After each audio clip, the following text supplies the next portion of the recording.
Bienvenidos todos a Filosofía Apuntes. ¿Cómo están? Hoy, después de un largo tiempo, de una larga semana, tenemos finalmente un capítulo. Y es un capítulo especial. ¿Por qué?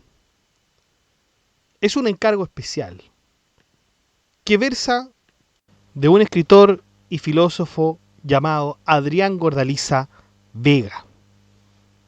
Su obra entonces se titula Amor y dolor, la tormentosa vida sentimental de grandes pensadores. Adrián Gordaliza nació en Oviedo en 1979, es licenciado en filosofía y posee un máster en cultura española contemporánea. Y el libro que nos presenta es particularmente interesante porque es la vida sentimental de grandes pensadores. ¿De quiénes? Bueno, el autor ha escogido, fíjense, a Dostoyevsky, a Friedrich Nietzsche, Einstein, Albert Camus o Albert Camus, Wittgenstein, Kierkegaard y Heidegger. O sea, pesos pesados del pensamiento, de la filosofía, de la literatura, por cierto. Y observado desde esta mirada que poco se habla el lado romántico, del amor.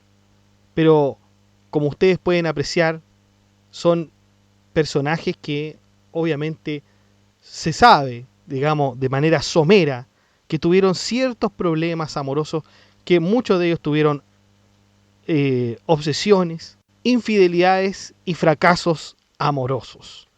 Algo que el autor llama true romance. True romance.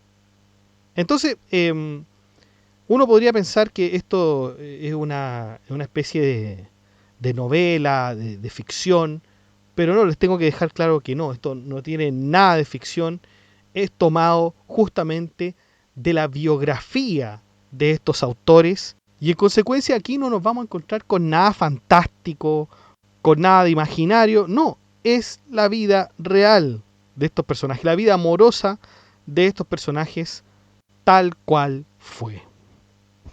Me pidieron que escogiera a uno de estos pensadores y hablara un poco de lo que dice el libro. Yo les voy a relatar un poco de lo que nos dice el libro, pero solamente de uno de estos pensadores. Y fíjense que escogí a uno de mis escritores, autores favoritos. Favorito, yo lo he dicho en otras veces, que es Fyodor Dostoyevsky. Fyodor Dostoyevsky. Vamos a ver entonces el amor y el dolor en la vida de Fyodor Dostoyevsky. Recuerden que estamos con esta gran obra, Amor y dolor, la tormentosa vida sentimental de grandes pensadores, en este caso, Fyodor Dostoyevsky. Sin más dilación, vamos allá.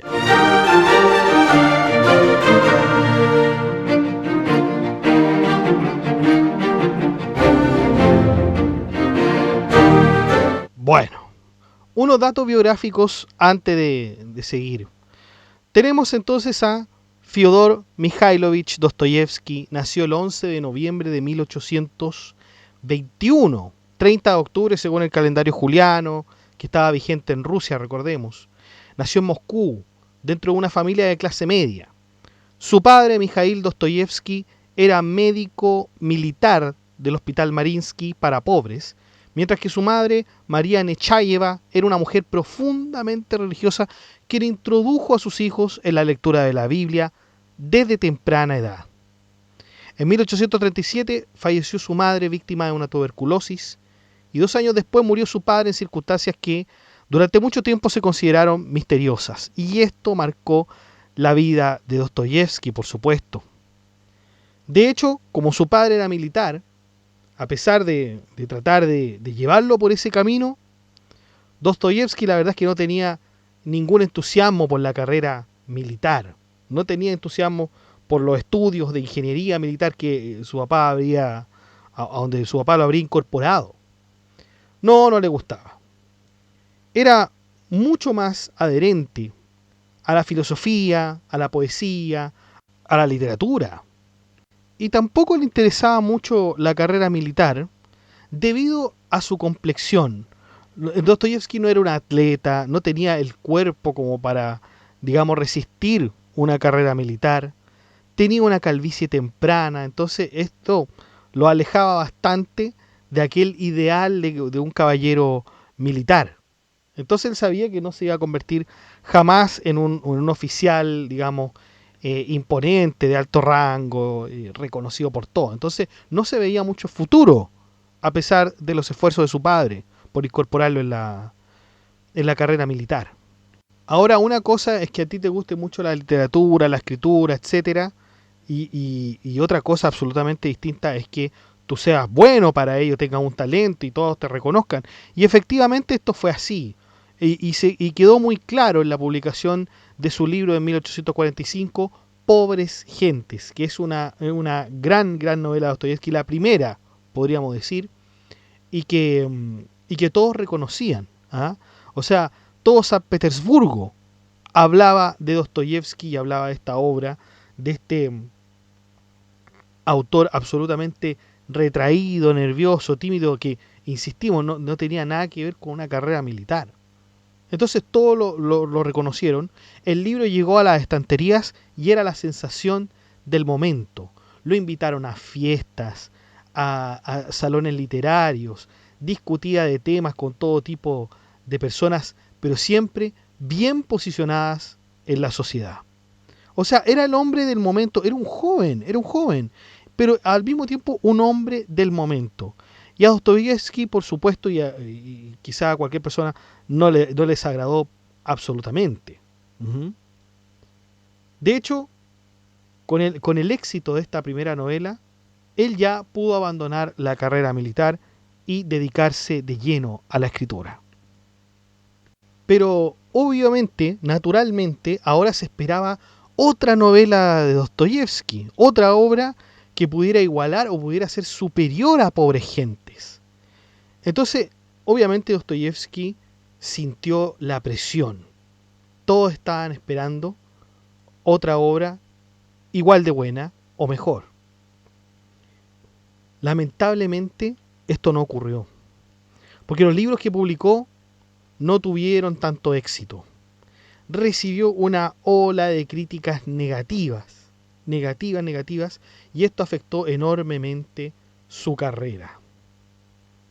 Ahora, esto incluso tuvo un efecto aún más perjudicial, porque se dice que cuando tuvo esta primera recaída, esto también tuvo efectos en su salud. Empezó a sufrir sus primeros ataques nerviosos en varias ocasiones, y él quiso de alguna manera minimizarlos, se negó a aceptar la idea de que esto pudiera ser incluso más serio. Pero la verdad es que ahí se ocultaba una enfermedad tan antigua registrada como la civilización misma.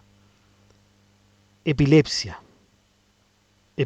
Dostoyevsky estaba manifestando los primeros principios de epilepsia. ¿Y de dónde? ¿Por qué? ¿Acaso su padre tenía epilepsia? ¿Era un factor hereditario? No hay pruebas concluyentes de eso. Traumas psicológicos podría haber sido, ¿no es cierto?, la muerte de su padre. Algunos pensadores como Sigmund Freud lo señalaban. Pero la tesis más aceptada es de origen neurológico.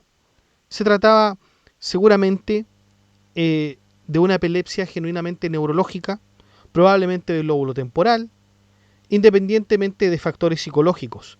Ahora, claro, el estrés que sufrió después de estar sometido a esta presión de tener que hacer una obra magnífica, pudo haber provocado que se expresara el gen de la epilepsia, que es la teoría incluso más aceptada.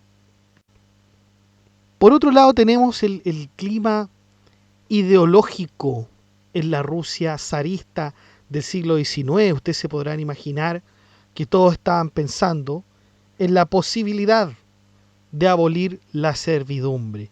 Ese era el gran tema de ese tiempo. Estaba el zar Alejandro II.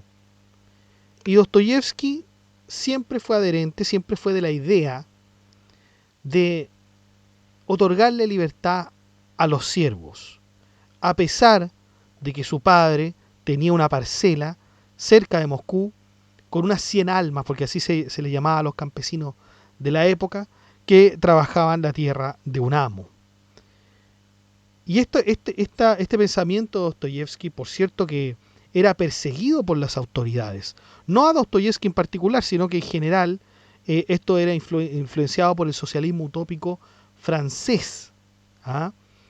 Tienen que pensar que el pensamiento de la Revolución Francesa todavía seguía latente en algunas latitudes. Algunos libros eran prohibidos, todo lo que tenía que ver con el tiranicidio, con la abolición al rey, obviamente en Rusia iba a tener un gran efecto. Por eso, por ejemplo, se prohibieron libros como Los Miserables de Víctor Hugo, piensen ustedes, y también obviamente los textos de Juan de Mariana, el gran pensador español de la Universidad de Alcalá.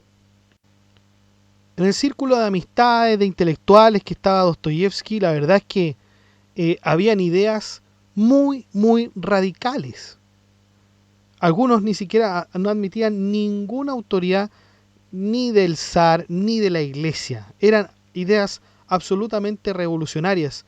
Y a esto Dostoyevski no era muy adherente, la verdad. No estaba tanto con aquellas ideas tan radicales, porque recordemos que él de todas maneras tenía su lado, digamos, cristiano por parte de su madre, ¿ya? De que las cosas podrían resolverse de alguna manera más pacífica. Sin embargo, también su situación era difícil. Se estaba apagando de alguna manera su luz literaria y empezó a frecuentar círculos aún más politizados, grupos clandestinos que estaban pensando en abolir la servidumbre. Eran los tiempos del zar Nicolás I. Y este zar, la verdad es que fue muy, muy autoritario. No iba a aguantar ninguna expresión que asomara una pizca de revolución. Y entonces, ¿qué hizo el zar? Bueno, puso fin a todo este tipo de reuniones y mandó a encarcelar a todos los miembros de que, digamos, se reunían para discutir cómo derrocar al zar y cómo abolir la servidumbre. Entonces fue así que Dostoyevski y sus compañeros de entonces fueron acusados de conspiración y de planear una revuelta contra el gobierno de Nicolás I. Ese quizás fue el inicio de un periodo extremadamente difícil para el autor. La situación era sumamente grave. Pero en algo tenían la esperanza estos muchachos de que las autoridades iban a mostrar comprensión hacia su situación. Obviamente esto no fue así, porque se les juzgó como terroristas revolucionarios y la sentencia no se dejó esperar. Pena de muerte. Todos ellos iban a ser fusilados, sin excepción. Esto puede, obviamente, para hoy no suena absolutamente desproporcionado, pero esta era la severidad con que Nicolás I aplicaba la norma. Dostoyevski, la verdad es que estaba desesperado. Esto le pareció absolutamente un mal sueño. Se preguntaba, ¿realmente nos van a matar a todos por esto? Su salud empeoró. Le resultaba imposible comer o dormir. Lo iban a matar. ¿Ah? No había escapatoria, no había opción, ya no había sentido de seguir, digamos, realizando ninguna actividad. Y la verdad es que, si bien les dijeron esto, no había una fecha clara para la ejecución, pero no iban a tardar en saberlo. Una madrugada, a las 5 en punto de la mañana, los guardias irrumpieron en la celda y dieron la noticia. Hoy es el día. La ejecución se había programado para las 10 de la mañana y los prisioneros tenían 5 horas por delante para prepararse y aceptar su destino. Pero ¿cómo era posible este atropello? No habían tenido ni siquiera el tiempo suficiente para revisar el caso. Deberían darle algunos días más. Pero todo esto, la verdad es que era inútil. Todo esto, la verdad es que igual parecía muy, muy raro. El resto de la mañana, Dostoyevski lo dedicó a buscar reconciliación con Dios y con su vida pasada. Hubo también un último desayuno en donde les sirvieron vino, quizás como una última concesión a los condenados o quizás para adormecer sus sentidos. Finalmente fueron trasladados al pelotón de fusilamiento en un carro tirado por caballos. Y ese sería su último viaje. Pero la ciudad se veía hermosa para Dostoyevski. Los edificios, la luz de la mañana, el aire fresco. Pensó él que era la manera más cruel de morir. Porque cuando un hombre está sentenciado a muerte, cae en un estado de desesperación absoluto. No puede ni siquiera luchar por su vida. No había vuelta atrás. Y al llegar a la plaza donde tendría lugar el fusilamiento, los prisioneros fueron divididos en varios grupos. Serían ejecutados en distintos turnos. Y a Dostoyevski le tocó el segundo. O sea, tendría ocasión de ver morir a alguno de sus compañeros antes que él. O sea, imagínense la tensión, imagínense el momento horrible que debió haber vivido el escritor. Estaba muy, muy tenso y empezó a observar Dostoyevski, imagínenselo en un palo, ¿no es cierto?, colocado, el amarrado, y observó cómo el primer grupo de prisioneros era atado al poste y sus ojos posteriormente vendados. Los soldados cargaron las armas y ahí Dostoyevski nuevamente se encomendó a Dios y suplicó no ser juzgado con dureza después de la muerte. ¿Y qué más podía hacer? Guardó silencio y de repente todo cambió. Había ruido, no estaba muy claro qué estaba pasando. Había confusión. Un oficial comenzó a leer una orden del zar y Dostoyevski no podía creerlo. Él pensaba que ya la ansiedad le estaba jugando una mala pasada. ¿Y qué pasó? Es que el zar en el último instante había decidido conmutar la pena de muerte por la de 4 años de trabajos forzados en Siberia y algunos más de servicio militar obligatorio. O sea, todo había sido una cruel e innecesaria farsa.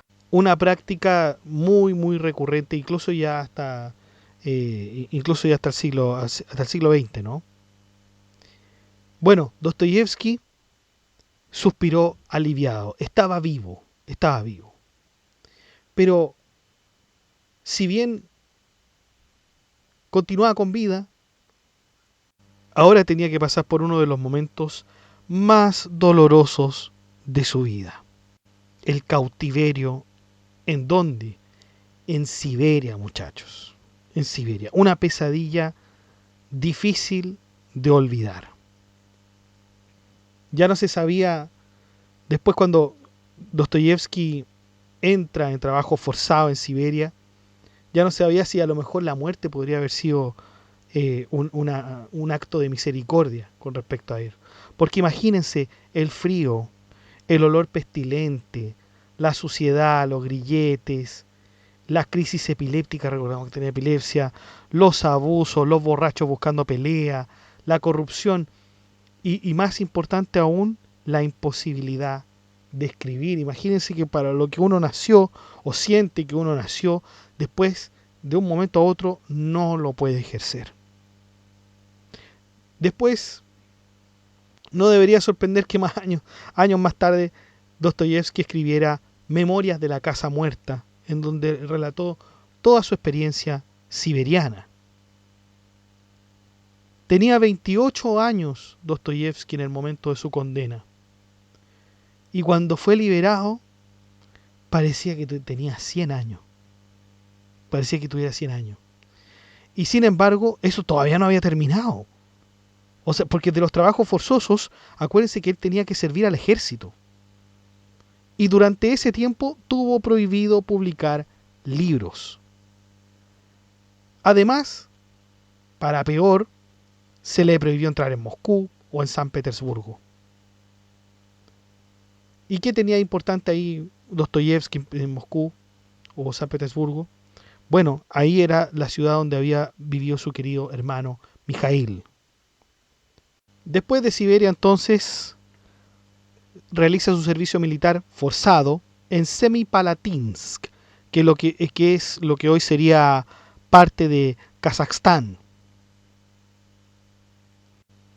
Finalmente, ya termina su servicio militar y su calidad de vida comenzó a mejorar al salir de la prisión.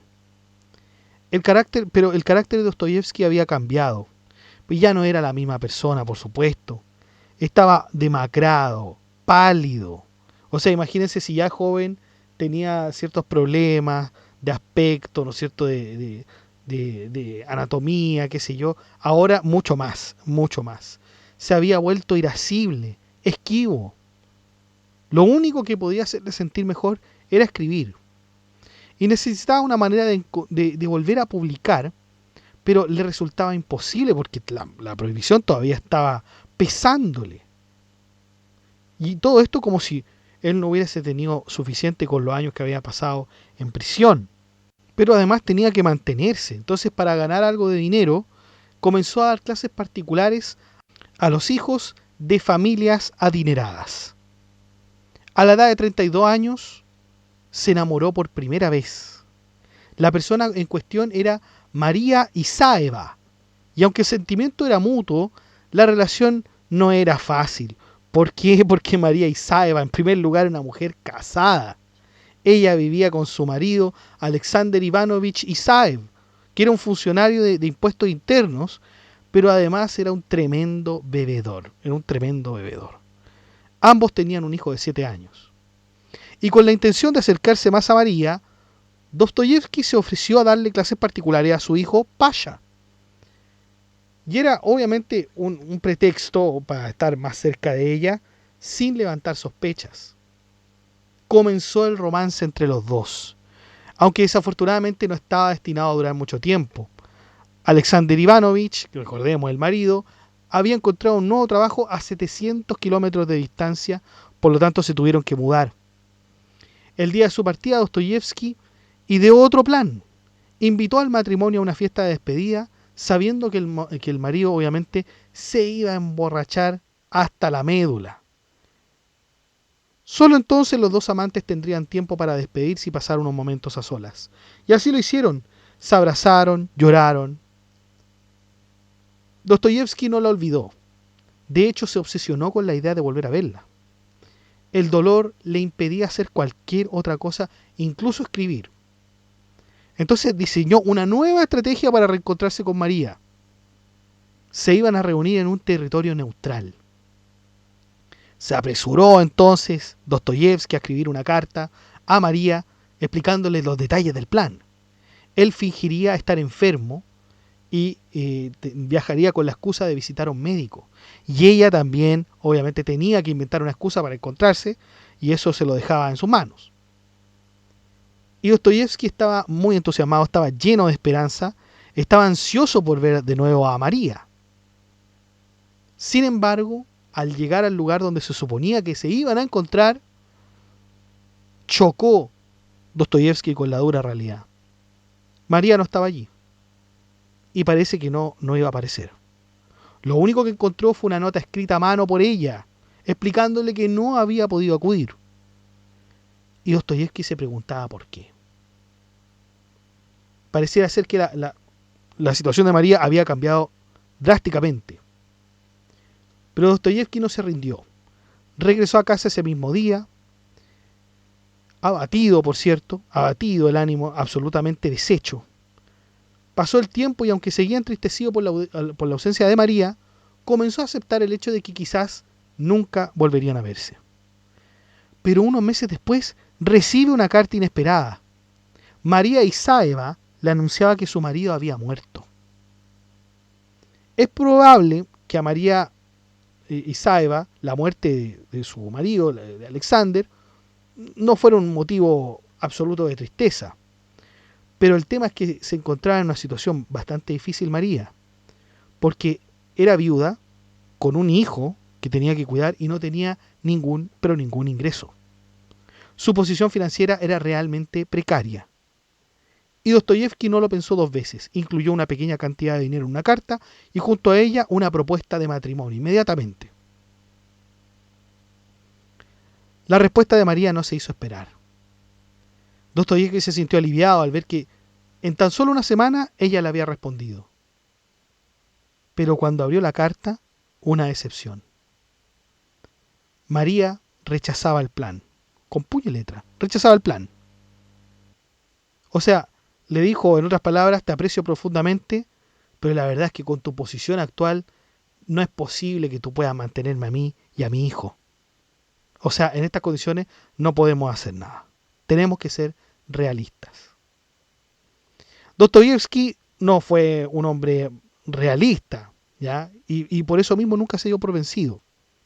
Entonces ideó otra estrategia, no sé si mejor, pero comenzó a mencionar a otras mujeres en sus cartas y se las enviaba a María en un intento de que María se pusiera celosa. Pero ella, lejos de eso, se sintió insultada y contraatacó preguntándole si creía que debía casarse con un cierto hombre mayor que estaba interesado en ella. No le amo, explicaba María, pero al menos tiene buena posición económica.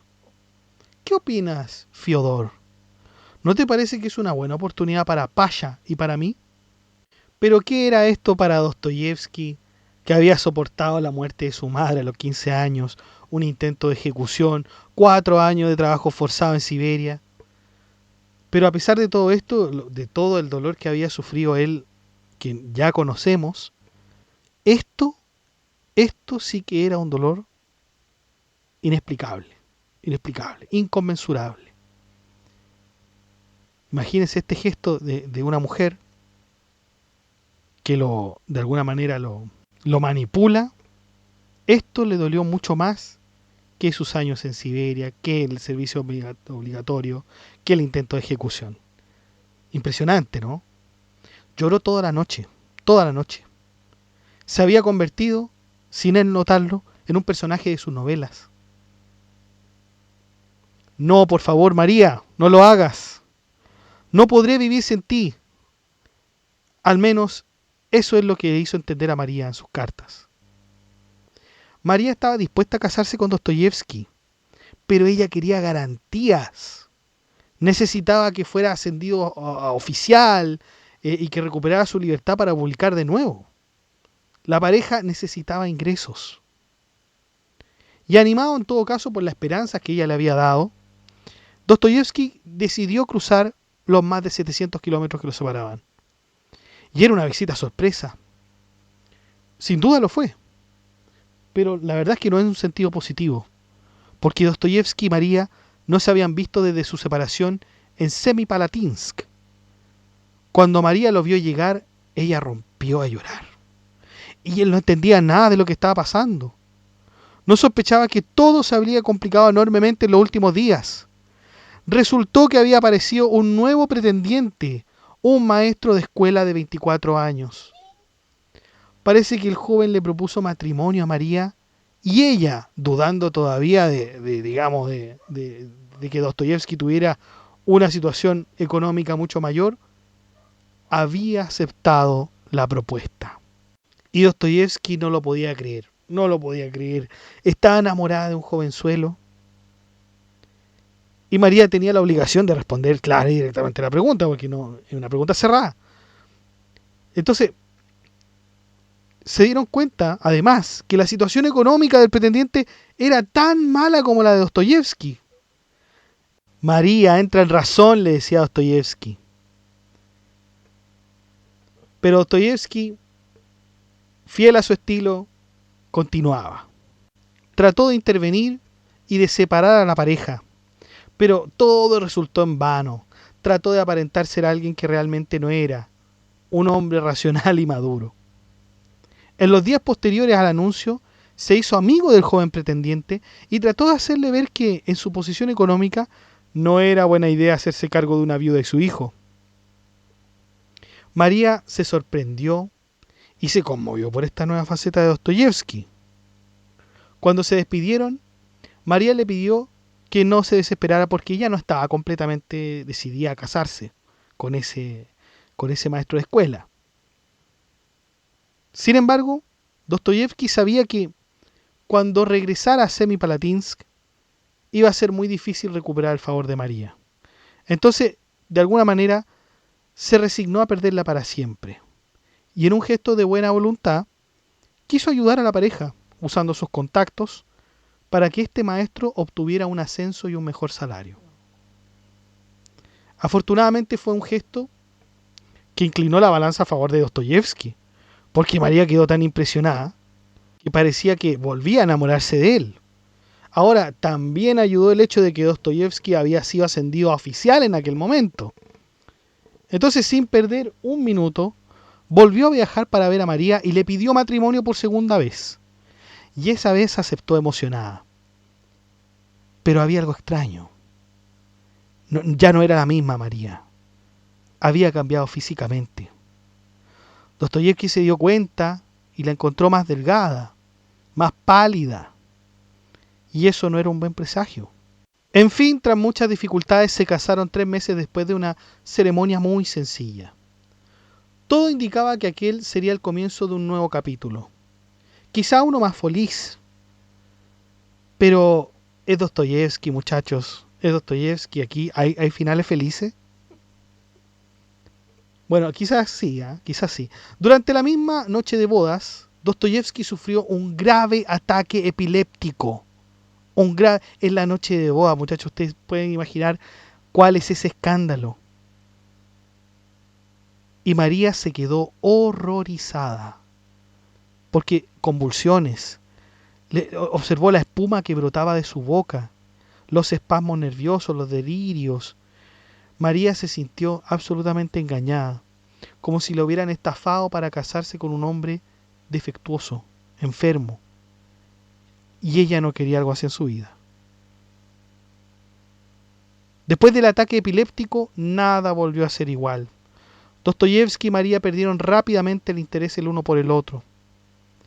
Lamentablemente entonces no llegaría a ser un matrimonio feliz. Y lo más irónico era que María padecía una enfermedad mucho más grave. Pero ellos no lo sabían aún. Pero no tardarían en descubrirlo. Durante aquella época hubo también buenas noticias. Dostoyevski recibió finalmente el permiso para publicar y una vez más tuvo éxito como escritor. Con su libro sobre el infierno que vivió en Siberia, se convirtió en una referencia para la generación más joven. Ellos lo veían como uno de los suyos, un luchador por la libertad de los ciudadanos rusos. Comenzaba a respirarse un ambiente de un poco más, o quizá, no, vamos a decir diferente. Nicolás I había sido sucedido por Alejandro II. Y este zar era más liberal que su predecesor. Abolió la servidumbre y concedió mayor libertad de prensa. Ahora Dostoyevski podía regresar a San Petersburgo junto con su hermano. En cambio, María no pudo unirse a su esposo, ya que su condición empeoró y para entonces estaba ya bastante enferma. Se habría quedado con su cuñada cerca de Moscú, muy lejos de su esposo. Entre los muchos jóvenes que admiraban a Dostoyevski, había una chica de 21 años que aspiraba a ser escritora. Se llamaba Apolinaria Suslova, aunque sus familiares y amigos la conocían como Polina. La joven tuvo un gran y profundo impacto en la vida y obra de Dostoyevski. Fue primero un accidente, como lo menciona Adrián, una herida y finalmente una cicatriz para el autor. Dostoyevsky no había salido nunca de Rusia, pero como hombre culto que era, decidió realizar un viaje a varios países europeos. El objetivo principal era visitar a un médico en París, que era especializado en epilepsia. Era la primera vez que viajaba al extranjero y quedó bastante decepcionado con lo que había encontrado, principalmente con el tema de la industrialización en Europa. El viaje no cumplió sus expectativas, regresó absolutamente decepcionado y comenzó a ver con más frecuencia a la bella Polina Suslova. Era solo cuestión de tiempo hasta que se hicieran amantes. Debido a las circunstancias, porque Dostoyevsky todavía estaba casado, tomaba precauciones para no ser visto en público con la joven Suslova, que tenía la mitad de su edad. Y al enterarse de esto, Suslova se quedó ofendida y le pidió inmediatamente que se divorciara de su esposa. Pero a pesar de que Dostoyevsky estaba muy obsesionada con Polina, no quería abandonar a María, mucho menos ahora que su salud había empeorado gradualmente y, como nosotros ya lo sabemos, necesitaba apoyo económico. La situación se iba complicando por momentos y es que Dostoyevsky estaba completamente enamorado de Polina. Pero Polina tenía un carácter muy volátil y su miedo era el de perderla si dejaba de cumplir todos los caprichos de la joven. Y Suslova no solamente era bonita, también resultaba intelectualmente atractiva para el autor. Era la hija de un antiguo siervo que había logrado comprar su libertad y que posteriormente se enriqueció como comerciante. Polina representaba el vínculo entre los siervos y la intelectualidad de su época. Era una defensora de la liberación de los campesinos, al igual que Dostoyevsky. Pero también Polina pertenecía a ese círculo de jóvenes radicales con los que se juntaba Dostoyevsky al principio, que querían ir más allá, que pedían incluso la cabeza del propio zar. Polina en un determinado momento le confesó a Dostoyevsky que soñaba con matar al zar Alejandro II. Y eso a Dostoyevsky lo horrorizó inmediatamente. Porque era la idea de Dostoyevsky que ronda todos sus libros. Si no hay valores, si no existe Dios, entonces está todo permitido. O sea, si no existe Dios, sería el caos, el final de todo. ¿Qué alternativa tenemos?, decía Dostoyevsky. Esto lo podemos ver muy claramente en los extractos de los hermanos Karamazov. No somos seres perfectos, dice Dostoyevsky. Todos somos pecadores ante los ojos de Dios. Pero a través del sufrimiento, las malas acciones son redimidas. Sufrir es bueno, dice Dostoyevsky. Es edificante, es purificador. Eso es lo que también se ve claramente en Crimen y Castigo. Esa obra principal y genial de Dostoyevsky. Polina, entonces, que tenía estas ideas y por supuesto no se preocupaba por cuestiones tan metafísicas y las cosas que dice Dostoyevsky. El sufrimiento y el dolor son inútiles. El mensaje era mucho más simple para Polina. Abajo el poder del zar y la religión. Polina tampoco creía en la fidelidad, en el matrimonio tradicional, no, si era absolutamente radical. Y coqueteaba con todos, jóvenes, mayores. Era una mujer absolutamente fuerte e independiente. Tenía una educación y grandes planes para su futuro. En sus memorias, la hija de Dostoyevsky describía a Polina con estas palabras. Sus parientes ricos podían enviarle suficiente dinero para vivir cómodamente en San Petersburgo. Cada otoño se matriculaba como estudiante en la universidad, pero en realidad nunca estudiaba ni aprobaba ningún examen. No obstante, asistía a conferencias, coqueteaba con los estudiantes, les hacía firmar peticiones, participaba en todas las manifestaciones políticas, cantaba la marsellesa, reprendía a los cosacos y se comportaba de forma provocadora. Dostoyevsky también tenía grandes planes, pero no tenían nada que ver con revoluciones ni experimentos radicales. Él lo que quería era consolidarse como escritor, si es que era posible, y disfrutar un poco de la vida con Polina. Y a pesar de estas diferencias, los dos decidieron viajar por Europa. Dostoyevsky, aunque ya había estado decepcionado por el tema de la industrialización y todo, quiso darle al continente una segunda oportunidad. Se imaginó caminando con Polina por las calles de Roma, admirar la luz de la tarde reflejada en los edificios de París, pasar una noche en un hotel, ¿no es cierto? Probar suerte en un casino, qué sé yo. Bueno, la verdad es que llegarían a hacer todas esas cosas. ¿Ah? Van a llegar a hacer todas esas cosas, pero, pero miren las cosas que van a pasar. ¿Mm? Polina, en un determinado momento, partió sola hacia París.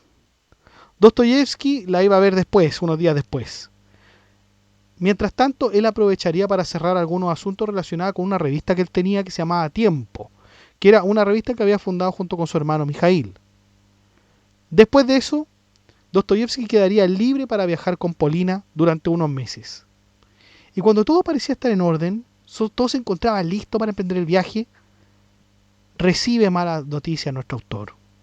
Su revista había sido cerrada repentinamente por las autoridades censoras.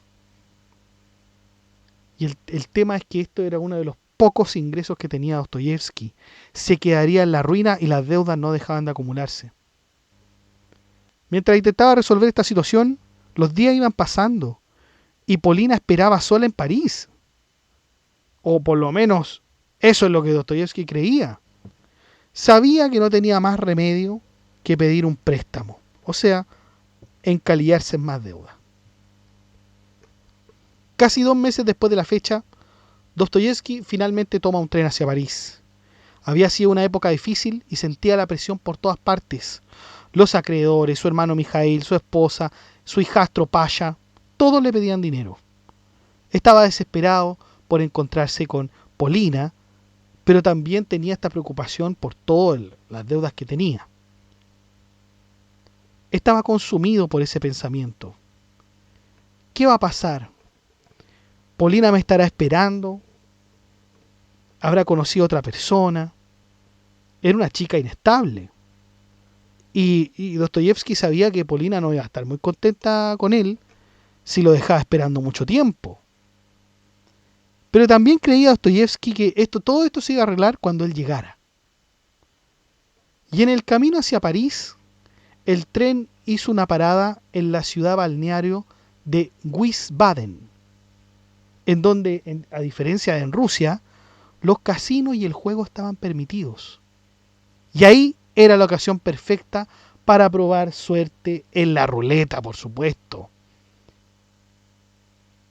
Y ustedes pensarán, bueno, con todo esto que le ha pasado a Dostoyevsky, quizá ir al casino no era una buena idea. Pero la verdad es que tuvo de suerte esa noche. En poco tiempo ganó una suma considerable de dinero y regresó eufórico al hotel. Y con aquel dinero la mayoría de sus problemas estaban resueltos porque podía pagar las deudas, enviar dinero a casa y hacer el viaje con Polina sin preocuparse demasiado por los gastos que podía incurrir. Pero lo pensó mejor, muchachos, lo pensó mejor y dice, ¿por qué me voy a detener ahora? ¿Por qué no aprovecho esta racha ganadora? Y regresó a la ruleta. Durante 4 días continuó jugando, retrasando aún más su llegada a París. ¿Y qué pasó? Perdió la mitad de lo que había ganado. La mitad de lo que había ganado. No era lo ideal, pero ya tenía suficiente para enviar algo de dinero a su esposa y a su hermano. Polina le había dado instrucciones claras a Dostoyevsky para que cuando llegase a París le enviara una nota y esperase por su respuesta. Él así lo hizo, pero estaba ansioso por verla que no pudo esperar más. Pensó que ella se alegraría de verlo aparecer en su habitación por sorpresa. Y Dostoyevsky se apresuró. Estaba más que listo para abrazar a Polina, besarla y contarle un montón de cosas que había pasado. Pero eso no iba a ser así, muchachos. Eso no iba a ser así. Dostoyevsky vio que Polina estaba seria, con una mirada severa. O sea, algo estaba mal. Hay un extracto en un diario de Polina sobre este incidente ocurrido en agosto de 1863. En cuanto terminé de escribir estas líneas en mi diario, Fyodor Mikhailovich llegó. Lo vi a través de la ventana. Pensé que no vendrías por la carta que te envié, dije. ¿Qué carta? La carta en la que te pedía que no vinieras aquí. ¿Por qué? Porque todo ha terminado. Él bajó la cabeza. Debo saberlo todo. Vamos a algún lugar y me lo contarás todo. De lo contrario, moriré. Le propuse ir a su habitación. Cuando entramos en su habitación, se arrodilló a mis pies y comenzó a llorar. Me abrazó y apretó mis rodillas gritando. Te he perdido. Lo sabía. Un poco después, se tranquilizó y empezó a preguntarme quién era el hombre. Puede que sea joven, apuesto y sepa hablar bien, pero aún así nunca encontrarás un corazón tan sincero como el mío. No quise hablar por un largo rato. ¿Te entregaste completamente a él? ¿Por qué preguntas eso? No está bien preguntar esas cosas, dije. Oh, Polina, no sé ya qué está bien y qué está mal. ¿Quién es él? ¿Un ruso? ¿Un francés? ¿Es mi médico? No.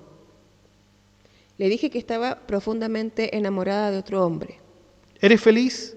No, ¿Cómo es posible? Estás enamorada y no eres feliz. ¿Cómo puede ser eso? él no me ama, ¡No te ama! gritó llevándose las manos a la cabeza en un gesto de desesperación. ¿Qué había pasado aquí, muchachos? Lo que pasa es que Polina estuvo esperando la llegada de Dostoyevsky. Y ahí ella había conocido a un estudiante español de medicina llamado Salvador, con quien había iniciado una relación. Fue un romance breve, porque este joven estudiante desapareció de la vida de Polina sin previo aviso. Cuando Dostoyevsky llegó a París, no es que estuviera triste, es que estaba completamente devastada. Ahora, Dostoyevsky se mantuvo firme en su idea. Continuaría como el viaje como si nada hubiera pasado. Por lo tanto, en este viaje ya no eran amantes. Eran simplemente compañeros. Polina no quería oír hablar de ello. No estaba preparada para ningún viaje. Por lo tanto, Dostoyevsky deambuló solo por las calles de París, intentando distraerse, pero la verdad es que no podía olvidar a Polina. Polina le pidió que la dejara en paz, que no se pusiera en contacto con ella, y a él no le quedó otro remedio. Sin embargo, una mañana a las 7 en punto, cuando aún estaba dormido, apareció Polina de improviso en su habitación, llorando. Dostoyevsky, todavía en pijama, la recibió sorprendido y le dice: ¿qué pasa, Palomita? Así le decía: ¿qué pasa, Palomita? El problema era Don Salvador. Don Salvador. Resulta que un amigo del joven le entregó a Polina una carta en la que le explicaba por qué no se había despedido de ella. Salvador había contraído tifus y estaba absolutamente enfermo. Polina estaba preocupada y le escribió directamente. Y al no recibir una respuesta, se alarmó y envió otra carta al amigo de Salvador. Pero nada. Angustiada, salió a pasear por la avenida de París para calmarse un poco. Y adivinan a quién vio en la avenida de París. A Salvador. ¿Y cómo? Acompañado de otra mujer. Él y su amigo habían conspirado para engañarla. Polina estaba furiosa y muy triste. Y ahora, ¿dónde estaba llorando? En la cama de Dostoyevsky, junto a la cama de Dostoyevsky. Y le pedía consejos. Pero Dostoyevsky le decía: oye, no te merece. Yo solamente puedo amarte de verdad. Pero eso a Polina no le interesaba. Quería una venganza. Polina quería matar a Salvador. Mejor aún, quería torturarlo. Para que él sintiera el mismo dolor que ella había sufrido. Y ahí Dostoyevsky recién se preocupó seriamente. Temía que Polina hiciera alguna locura y trató de calmarla. No hagas nada insensato. Vámonos juntos, viajemos fuera de aquí.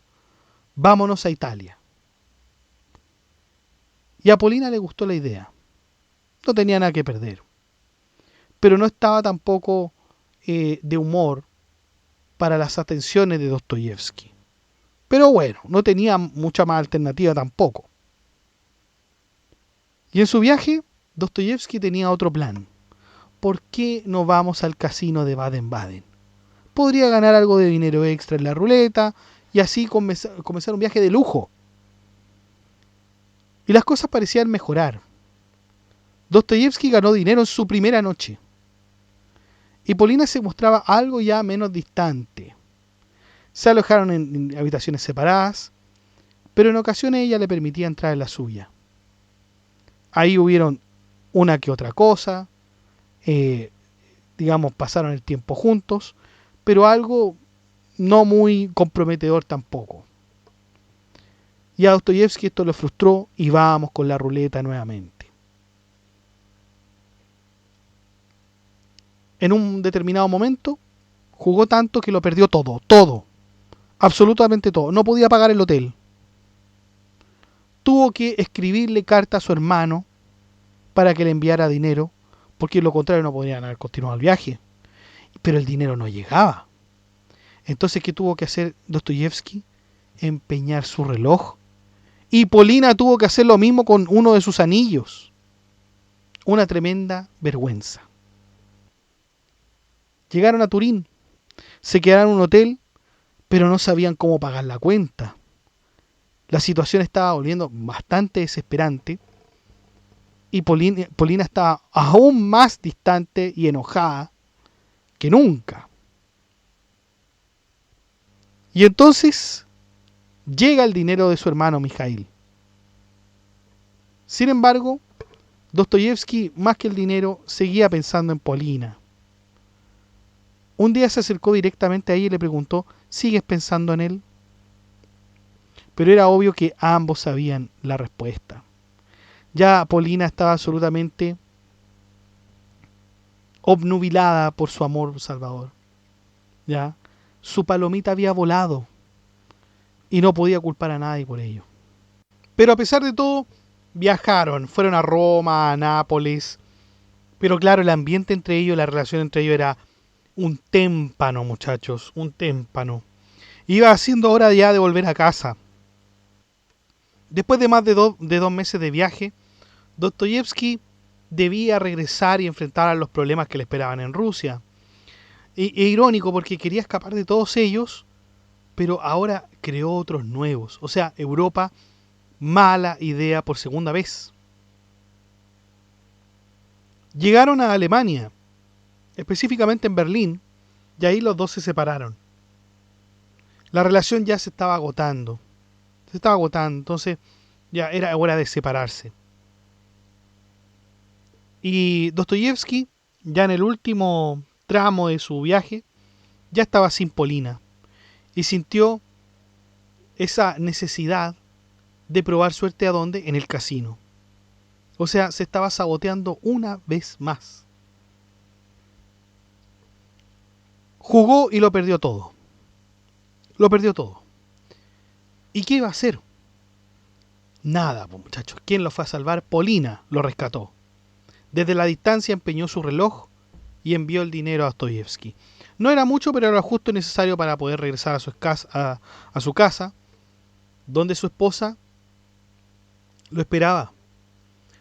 Pero también lo esperaba la noticia de que ella ya estaba en sus últimos días. Moriría en marzo de 1864. Su matrimonio nunca llegó a funcionar, pero aún así sentía un gran afecto por María Isaeva. Su querido hermano Mijail también murió de una infección hepática. Entonces, esto llenó naturalmente a Dostoyevsky de una gran tristeza. Por la muerte de su hermano quedó absolutamente devastado y se sintió responsable y asumió todas las deudas. Se encargó de su cuñada y de sus sobrinos. Pero estaba arruinado Dostoyevsky. Estaba devastado, negociando con todos por el último rublo que tenía. La revista que había fundado para reemplazar Tiempo tampoco funcionó. Su futuro se parecía cada vez más a su pasado. Pero Dostoyevsky no renunciaba a vivir enamorado. Era lo único que lo mantenía con vida.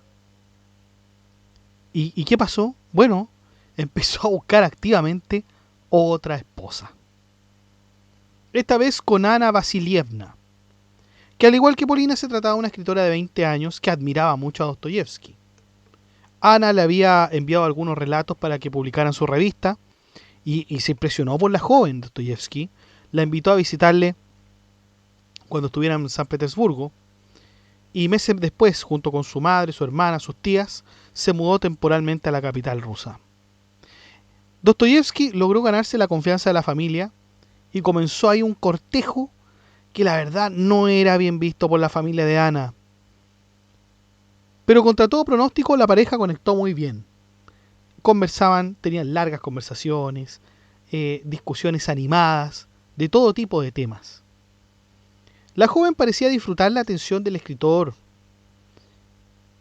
y realmente estaba dispuesta a aprender de él.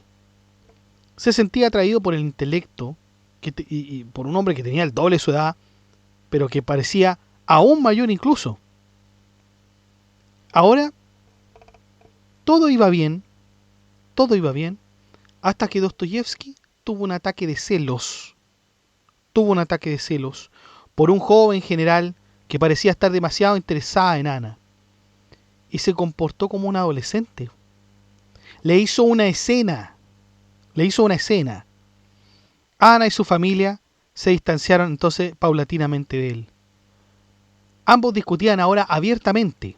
Y la chica que al principio parecía dócil y tranquila, nada, ahora era una joven madura y firme. Pero Dostoyevsky no se rendía fácilmente. La quería lo suficiente como para hacer otra locura e intentó recuperar su confianza. Y le tomó la mano. O sea, le pidió matrimonio. No había nadie más en la sala. Ambos estaban muy nerviosos. ¿Y qué creen ustedes que hizo Ana ante la propuesta de Dostoyevsky? ¿Qué creen que le dijo? No. Y ese mismo mes, Ana y su familia dejaron San Petersburgo. Y si la vida amorosa de Dostoyevsky ya estaba siendo muy difícil, la vida económica era aún peor. Tenía que aceptar condiciones súper desventajosas con un editor para pagar sus deudas. Y si no cumplía parte del contrato, perdería los derechos de todas sus obras.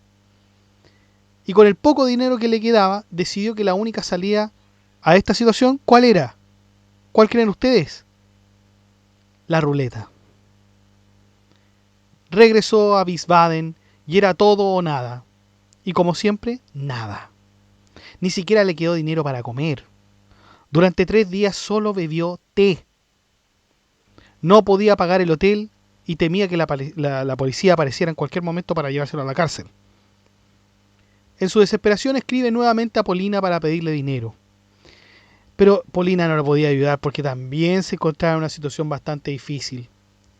Fue en esas condiciones tan terribles, hambriento y acosado por sus propios demonios, cuando comenzó a escribir una de las novelas más importantes de la literatura occidental, Crimen y Castigo. Dostoyevsky fue muy desafortunado en la ruleta, eso ya lo sabemos, pero tuvo suerte con las amistades. Gracias a sus amigos consiguió el dinero suficiente para regresar a Rusia y continuar escribiendo. Mientras tanto seguía sufriendo ataques epilépticos que se iban cobrando con un alto precio. De regreso en San Petersburgo se encontró con Polina en varias ocasiones, pero sus encuentros ya no terminaban bien. Era lo que hoy podríamos llamar una relación absolutamente tóxica y un daño irreparable. O sea, la relación con Polina era como jugar a la ruleta. Era como jugar a la ruleta. Y sin embargo, Dostoyevsky, fíjense lo que hace, le pide matrimonio a Polina. ¿Y qué creen? Lo rechazó a Polina, lo rechazó. Y así, Dostoyevsky siendo tan insistente, finalmente Polina se aleja de él. La verdad es que Polina también era demasiado volátil para lidiar con un hombre como este, ¿no? Bueno, puros problemas, Dostoyevsky. Puros problemas. Estábamos con Polina, nada. Con Ana Vasilievna, tampoco. Por lo menos, claro, algo había con María, pero también la dejó, ¿no es cierto? La verdad es que su vida personal, su vida amorosa ya era un desastre. Pero esto no termina. Conoció a quien llamó su ángel guardián, Ana Grigorievna. Ana Grigorievna. A los 45 años, Dostoyevsky estaba tan presionado por el contrato con su editor que se vio obligado a escribir una novela de 200 páginas en tan solo un mes. En tan solo un mes. ¿Cuál sería esa gran obra que también es otra de las grandes obras de Dostoyevsky? El jugador. El jugador. Donde ahí podemos ver de primera fuente cómo fue la vida de jugador de Dostoyevsky. Ajá. Y cómo explica también, porque eso es lo interesante de Dostoyevsky, cómo explica la psicología del jugador, cómo explica la psicología del culpable en Crimen y Castigo. Eso es lo impresionante de Dostoyevsky. Y fíjense que este jugador era adicto a la ruleta y se enamora de ¿quién? De una joven cruel y caprichosa. ¿Y cómo se llamaba? ¿Cómo se llama esa joven en la novela? Polina. Polina, o sea, ni se molestó en cambiar el nombre. La verdad es que Ana Grigorievna tenía dos pretendientes también, pero le confesó a Dostoyevsky que no estaba enamorada de ninguno de ellos. Y mientras la novela avanzaba, lograron completarla a tiempo para el editor. Y una vez terminado el trabajo, era la hora de despedirse, pero Dostoyevsky se dio cuenta que lo mucho que iba a extrañar a esta joven. Quería volver a verla. Tal vez en una de esas podrían trabajar en otra novela, pero lo cierto es que Dostoyevsky buscaba algo más. Y sin darle demasiadas vueltas le propuso matrimonio. Y a pesar de ser muy joven, Ana era una mujer madura, seria, capaz de amar a un hombre como Dostoyevsky, aún sabiendo que no sería fácil. Se lo pensó y adivinen, aceptó. Finalmente, aceptó. Ana vendió todos sus muebles para reunir algo de dinero. Y Dostoyevsky decidió pasar unos meses viajando por Europa con Ana. Era una forma también de escapar de los acreedores y de la familia, que eran una rémora para los escasos ingresos del escritor. Pero el fantasma de Polina seguía ahí, aparecía una vez más en forma de carta. La Polina se quejaba de su difícil situación. Entonces los demonios volvían a atormentar a Dostoyevsky. Cuando los recién casados llegaron a Dresden, él le pidió a su nueva esposa que le diera 4 días para estar a solas. Le prometió que regresaría con más dinero. ¿Qué planeaba Dostoyevsky? Planeaba tomar el tren y jugar en el casino, regresando con ganancias y así continuar un viaje renovado. Pero la historia se repitió, muchachos. Perdió todo el dinero y empeñó su reloj para seguir jugando. Ya, ganó. Recuperó el reloj y decidió regresar junto a Ana.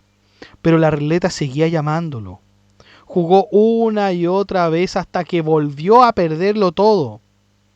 Tuvo que escribirle a su esposa pidiendo dinero para poder tomar el tren y regresar a Dresden. Y Ana así lo hizo. Pero incomprensiblemente, Dostoyevsky decidió jugar el dinero que le había enviado y de nuevo lo perdió todo. Durante años la historia se repetiría con tanta frecuencia que la verdad resulta después difícil sentir compasión por él. Profundamente avergonzado, Dostoyevsky volvió a escribirle a su esposa pidiéndole ayuda.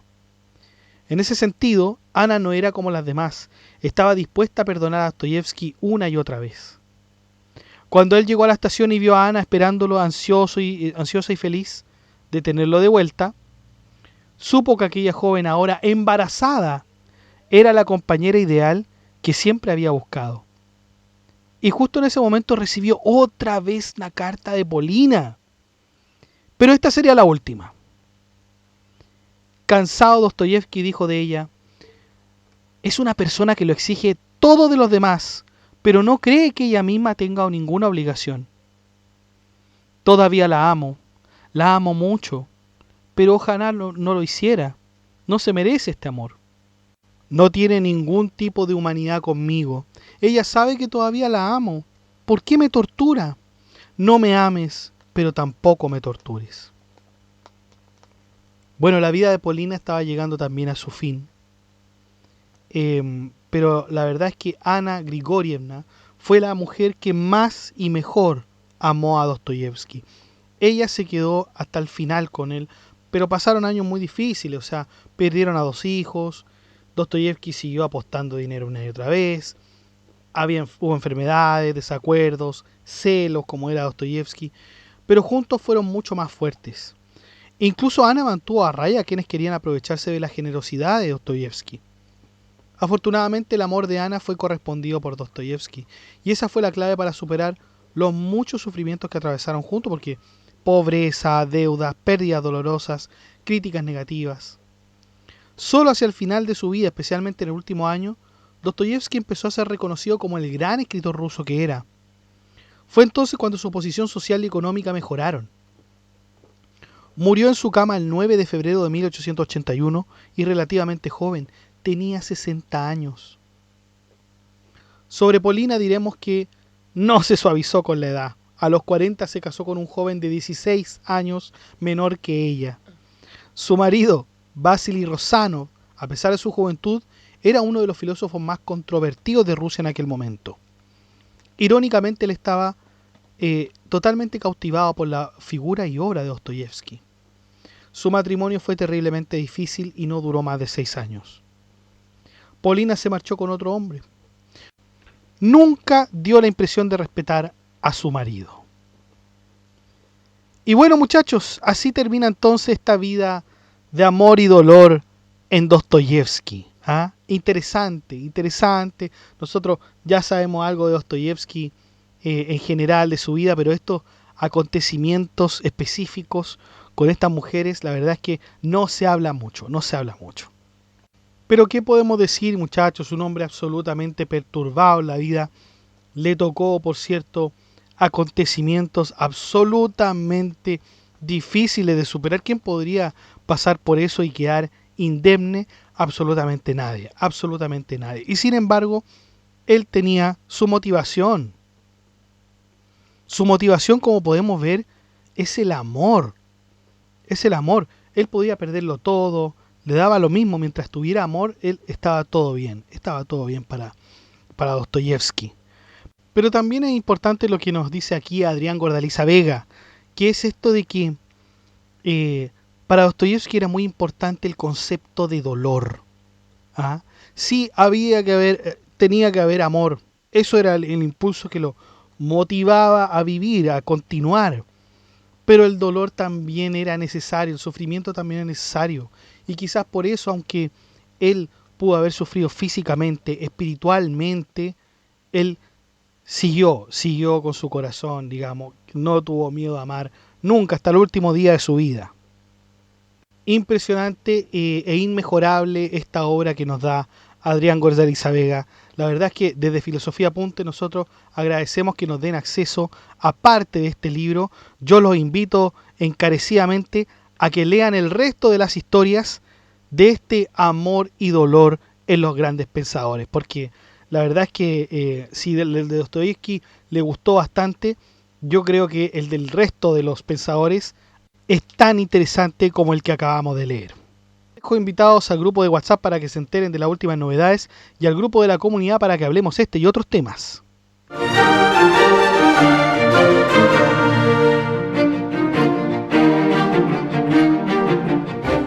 Bueno, chicos, eso ha sido todo. Muchas gracias por escuchar este podcast. Si le ha gustado, dé like, comente, comparta, suscríbase, acceda al blog que está en la descripción del video, haga soporte en PayPal, en Patreon y saludamos a nuestros mecenas medievales que son Gab Welther y Octai W8Y. Muchas gracias, muchachos, por ser parte de este tipo de mecenazgo que es superior al de los mecenas romanos y así contribuir al proyecto educativo que es Filosofía Apuntes. Muchas gracias. Un abrazo. Saludamos a nuestros mecenas romanos que son Abstract Panicker, José Manuel Santos, Ricardo, Leticia Mejías, Noecita, Lagosam, Héctor Aybar Díaz, Nesa Basilio, Sebastián Gallo, Luan Santos, Valdemar M6Z y Benjamín Mayorga. Muchas gracias, muchachos, por su colaboración. La verdad es que esta colaboración que ustedes hacen me incentiva a seguir produciendo el conocimiento y esta síntesis de los libros filosóficos más importantes. Y usted también puede colaborar en Filosofía Apuntes uniéndose a las membresías de mecenas que tenemos incorporadas. Debajo de cada video está el botón unirse. Usted hace clic en el botón unirse y ahí le van a salir las membresías con los precios que a usted más le acomode para aportar a este canal. Si no le acomoda ninguno de los aportes, no importa, usted puede también colaborar por medio del botón gracias o bien con una suscripción. Muchas gracias a todos, que estén bien, cuídense, chao.